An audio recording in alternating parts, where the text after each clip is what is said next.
டூரி talkies ரசிகர்களுக்கு வணக்கம். வாங்க லன்ச் நிகழ்ச்சிக்கு போகலாம்.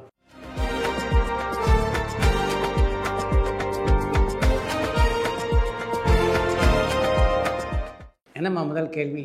இயக்குநர்கள் Perarasu, R V. Udhayakumar and K S. Ravikumar இவங்க கிட்டலாம் கதை இல்லையா, அல்லது படங்களை தயாரிக்கிறதுக்கு தயாரிப்பாளர் கிடைக்கிறது இல்லையா, ஏன் இவங்கெல்லாம் படம் பண்ணுறதை நிறுத்திட்டாங்கன்னு பொள்ளாச்சியிலேருந்து விக்னேஸ்வரன் கேட்டிருக்காங்க. நீங்கள் குறிப்பிட்டிருக்கின்ற கே.எஸ். ரவிக்குமார், பேரரசு, ஆர்.வி. உதயகுமார் எல்லார்ட்டையும் ஒரு கதை இல்லை, பல கதைகள் இருக்கின்றன. ஆனால் கதை மட்டும் இருந்தால் படம் எடுத்துட முடியுமா சொல்லுங்கள்? படம் எடுக்கிறதுக்கு மிக முக்கியமானது பணம், அந்த பணத்தை போடக்கூடிய தயாரிப்பாளர்.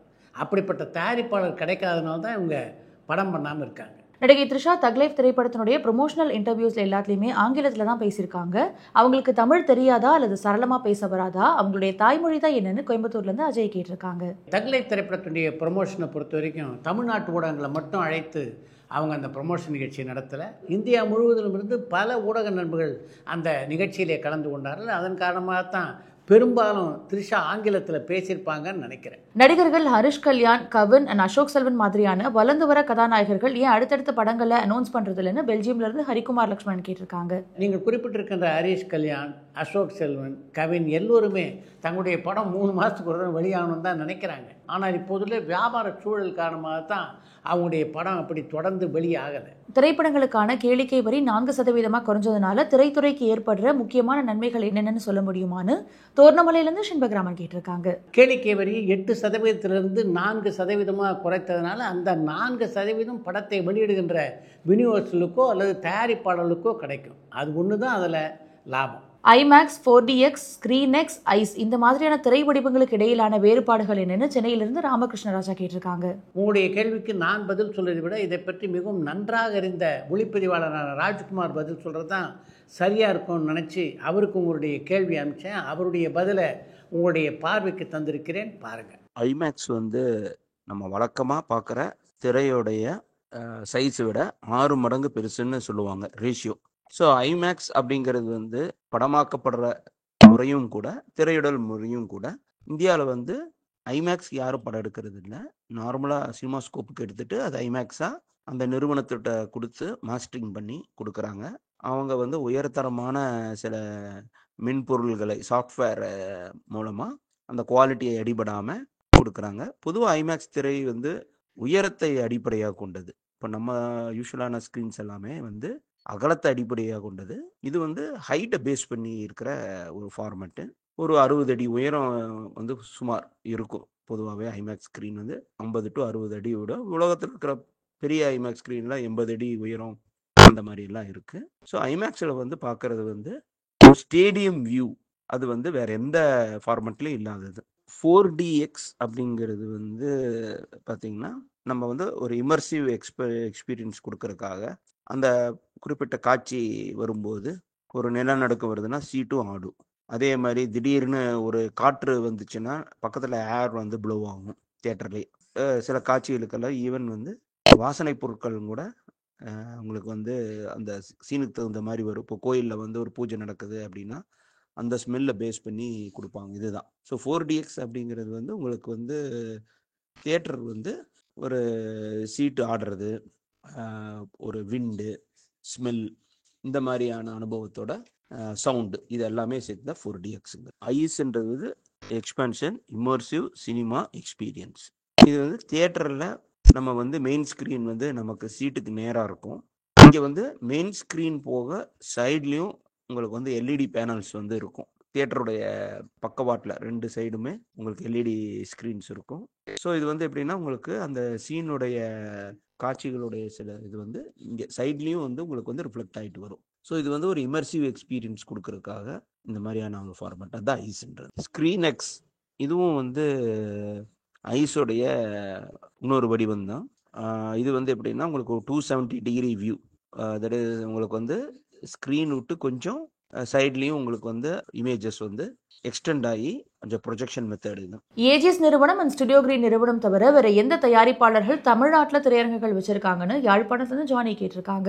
ஏஜிஎஸ் ஸ்டுடியோ கிரீன் தவிர இப்போ தமிழ்நாட்டிலே உள்ள எந்த திரைப்பட தயாரிப்பாளரும் திரையரங்குகள் நடத்துவதாக தெரியல. இயக்குனர் வெற்றிமாறன் தேசிய விருதுக்காக படங்கள் பண்றாரா அல்லது அவர் எடுக்கிற திரைப்படங்களுக்கு தேசிய விருது கொடுக்கப்படுதான்னு பொள்ளாச்சியிலிருந்து விக்னேஸ்வரன் கேட்டிருக்காங்க. வெற்றிமாறனை பொறுத்த வரைக்கும் தேசிய விருது பெற வேண்டும் அப்படின்றதுக்காக அவர் படம் எடுக்கிறதில்ல, தன்னுடைய படங்கள் நல்ல படங்களாக இருக்கணும் அப்படின்னு நினைக்கிறார். அதை நோக்கி தான் அவர் பயணிக்கிறார். அவருடைய படங்கள் நல்ல படங்களாக இருப்பதனால்தான் அதற்கு ஒரு பக்கம் விருதும் கிடைக்கிறது, இன்னொரு பக்கம் மக்களுடைய பாராட்டுகளும் கிடைக்கின்றன. இயக்குனர் கௌதம் மேனன் இப்போ நிறைய திரைப்படங்கள்ல நடிக்கிறாரு. அவருக்கு இன்னும் அந்த பண பிரச்சனை தீரலையான்னு பாலக்கோட்ல இருந்து ஜான் கேட்டிருக்காங்க. கௌதம் மேனன் பல திரைப்படங்கள் நடிக்கிறார். அந்த திரைப்படங்களில் நடித்து வரக்கூடிய பணத்தெல்லாம் அவருடைய படங்களை வெளிக்கொண்டு வருவதற்காகத்தான் செலவழிக்கிறாரு. ஆனாலும் அதை வெளிக்கொண்டு வர முடியலன்னா பிரச்சனை எவ்வளவு பெரியது அப்படின்றத நீங்கள் தான் புரிஞ்சுக்கணும். நடிகர் விஜயனுடைய ரசிகர்கள் மற்ற நடிகர்களை சோஷியல் மீடியால இன்னும் தரம் தாழ்ந்து விமர்சிக்கிறதுனால நடிகர் விஜயனுடைய ஓட்டு வங்கி பாதிக்கப்படுமான்னு அம்பத்தூர்ல இருந்து சங்கர் கேட்டிருக்காங்க. என்னுடைய பதில் சரியோ தவறோ, விஜய் ரசிகர்கள் அப்படி விமர்சிப்பதால் விஜயனுடைய ஓட்டு வங்கி பாதிக்கப்படும் அப்படின்னு தான் நான் பதில் சொல்ல விரும்புகிறேன். ஏன்னா அந்த பதில் காரணமாவது இந்த தரம் தாழ்ந்த விமர்சனங்கள் குறையாதா அப்படின்ற ஒரு எண்ணம் தான். கூலி திரைப்படத்துல அமீர்கான் நடிக்கிறது உண்மையான்னு பெங்களூர்ல இருந்து விக்னேஷ் கேட்டிருக்காங்க. கூலி திரைப்படத்திலே அமீர்கான் நடிப்பதை பற்றி இதுவரைக்கும் உறுதியான தகவல்கள் எதுவும் வெளியாகலை. வேல்ஸ் நிறுவனம் தான் சூப்பர் ஸ்டார் ரஜினிகாந்த் சார்னுடைய அடுத்த திரைப்படத்தை தயாரிக்க இருக்காங்களான்னு கோவைப்புதூர்ல இருந்து பாபு கேட்டிருக்காங்க.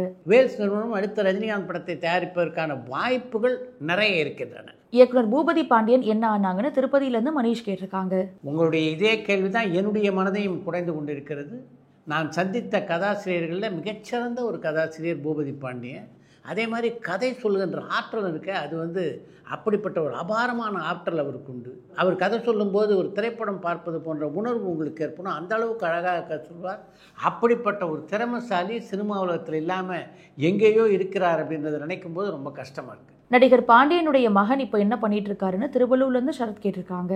நடிகர் பாண்டியனின் மகன் திரைத்துறையில இல்லை, தொழில் செய்து கொண்டிருக்கிறார். நடிகர் விஜய் பவன் கல்யாணுடைய உதவியை நாட போறதா வர தகவல்கள் உண்மையானு கோயம்புத்தூர்ல இருந்து பிரதீபன் கேட்டிருக்காங்க. விஜய் பற்றி உங்களுக்கு நல்லா தெரியும். அதே மாதிரி பவன் கல்யாண் இப்போ எந்த இடத்துல இருக்கிறார் என்பதை பற்றி உங்களுக்கு தெரியும் அப்படின்னு நினைக்கிறேன். அப்படி இருக்கின்ற சூழ்நிலையில் விஜய் பவன் கல்யாணை நாட வாய்ப்பு இருக்கா சொல்லுங்க. நடிகர் அஜித் சார்னுடைய அடுத்த திரைப்படத்தையும் ஆதிக் ரவிச்சந்திரன் தான் இயக்க போறாரான்னு தஞ்சாவூர்ல இருந்து சேகர் கேட்டிருக்காங்க. அஜித்துடைய அடுத்த படத்தை இயக்க போது ஆதிக் ரவிச்சந்திரன் தான். அதற்கான கதையை உருவாக்குகின்ற வேலையில் தான் இப்போ ஆதிக் ரவிச்சந்திரன் இருக்கிறார். என் ராசாவின் மனசுல பார்ட் 2 திரைப்படம் வளருமா வளராதான்னு சென்னையிலிருந்து சந்தனகுமார் கேட்டிருக்காங்க. என் ராசாவின் மனசிலே படத்தினுடைய 2ஆம் பாகம் இப்போது உருவாவதற்கான வாய்ப்புகள் கொஞ்சம் குறைவாக இருப்பதாகவே நான் நினைக்கிறேன்.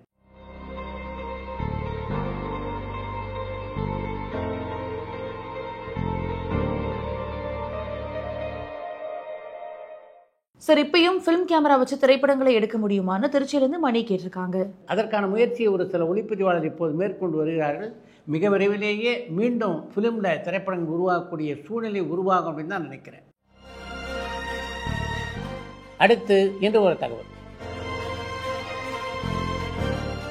இந்த சினிமா உலகத்தை பொறுத்த வரைக்கும் இது ஒரு வித்தியாசமான உலகம் அப்படின்றத பற்றி பல முறை இதே நிகழ்ச்சியிலேயே நான் உங்கள்கிட்ட சொல்லியிருக்கேன். அந்த என்னுடைய கருத்துக்கு வலு சேர்க்கின்ற விதத்திலே ஒரு சம்பவத்தை தான் இன்றைக்கு உங்களோடு நான் பகிர்ந்து கொள்ள இருக்கிறேன்.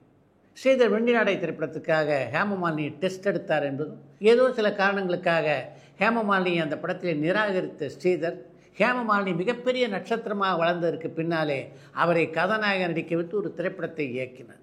இதே மாதிரியான ஒரு சம்பவம் KS கோபாலகிருஷ்ணனுக்கும் நடந்திருக்கிறது. KS கோபாலகிருஷ்ணனுடைய உயிரா மானமா என்ற படத்திலே ஜெய்சங்கருக்கு ஜோடியாக முதல்ல ஒப்பந்தம் செய்யப்பட்டிருந்தது ஸ்ரீவித்யா. ஸ்ரீவித்யாவால் அந்த கதாபாத்திரத்தை சரிவர செய்ய முடியாது அப்படின்னு என்ன காரணத்தால் KS கோபாலகிருஷ்ணன் நினைச்சார் அப்படின்னு தெரியல. கடைசி நேரத்தில் ஸ்ரீவித்யாவை ரத்து செய்துவிட்டு விஜய் நிர்மலாவை இந்த கதாபாத்திரத்தை நடிக்க ஒப்பந்தம் செய்தார் KS கோபாலகிருஷ்ணன். இந்த சம்பவம் நடந்து பல ஆண்டுகளுக்கு பின்னாலே KS கோபாலகிருஷ்ணனுடைய இயக்கத்திலே ரவுடி ராக்கம்மா என்ற படத்திலே ஸ்ரீவித்யா கதாநாயகியாக நடித்தார். அந்த படத்தில் கதாநாயகன் நடித்தது ஜெய்சங்கர். அந்த படத்தினுடைய படப்பிடிப்பின் போது ஒவ்வொரு காட்சியில் ஸ்ரீவித்யா நடித்து முடித்த உடனே என்னம்மா இவ்வளோ அற்புதமாக நடிக்கிறேன்னு ஸ்ரீவித்யாவை பாராட்டி தள்ளுவாராம் KS கோபாலகிருஷ்ணன். இப்படி தினமும் ஸ்ரீவித்யாவை பாராட்டுகின்ற KS கோபாலகிருஷ்ணன் தான் ஒரு காலகட்டத்தில் அவரை வேண்டாம் என்று ஒதுக்கிவிட்டு விஜய் நிர்மலாவை அந்த படத்துக்கு ஒப்பந்தம் செய்தார். இதையெல்லாம் காலத்தின் கோலம் என்று தான் சொல்ல வேண்டும் அப்படின்னு ஜெய்சங்கர் ஒரு கட்டுரையிலே பதிவு செய்திருக்கிறார். கவிஞருக்கு கோபம் நிறைய வருமா? பயங்கர கோபம் வரும். விஸ்வநாதன்கிட்ட மட்டும் கோச்சிப்பார். ஒரு வாரம் விஸ்வநாதன் கம்போசிங் இல்லைன்னு வச்சுங்க, ஃபோன் பண்ணுவார். கண்ணதாசனை பொறுத்த வரைக்கும் அவரை காதலித்த பெண்கள் பல பேர். லெட்டர்ஸ் வரும். எனக்கே வராது. நான் காலேஜில் படிச்சுட்டு இருக்கேன், எனக்கே கிடையாது. கண்ணா அப்பா எப்பாவது வீட்டில் டிஸ்டர்ப் ஆயிருக்காரா? நிறைய விஷயங்களுக்கு டிஸ்டர்ப் ஆயிருக்காரு. சாப்பிட்டுட்டு இருக்காரு. அவருக்கும் அவருடைய அண்ணன் ஏஎல் சீனிவாசனுக்குமான உறவு எப்படி இருந்தது? நெகட்டிவெல்லாம் எழுதி வாங்கிட்டாரு. சிவாஜி அதெல்லாம் சொல்லி முடிச்சு கூட கடைசியாக ஒரே ஒரு வார்த்தை அவங்க அண்ணனை பற்றி அவர் தப்பாக பேசினது அப்போ தான். பரபரப்பான சினிமா செய்திகள், நட்சத்திரங்களின் பேட்டிகள், சினிமா வரலாறு ஆகியவற்றை பார்க்கவும் படிக்கவும் உங்களுக்கான இணையதளம் tourantalkies.co.